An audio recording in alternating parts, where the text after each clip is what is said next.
Hey people, in this quick tutorial I'm going to show you how to upgrade your PlayStation 5 system software. It's a fairly simple process to do, and first what you want to do is head up to the top here and come across to your settings.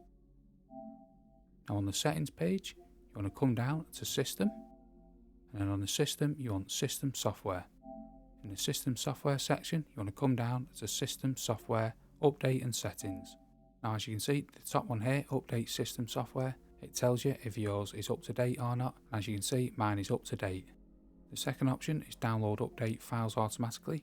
I recommend you toggle this to on, and on the last one, install update files automatically. Again, I recommend you toggle this to on. However, if you don't want them on, or you haven't had them turned on, you can come up to the top here and select update system software, and you can either have the option to update using the internet or update from a USB drive. Updating using the internet is the easiest option, and you can select this and your PlayStation will start to update. However, as you can see, it's letting us know you have the latest version of the system software already, so we can press OK. But this is where you come to update your PlayStation 5. Hope that video was helpful, and if it was, smash the like, smash the subscribe, and thanks for watching.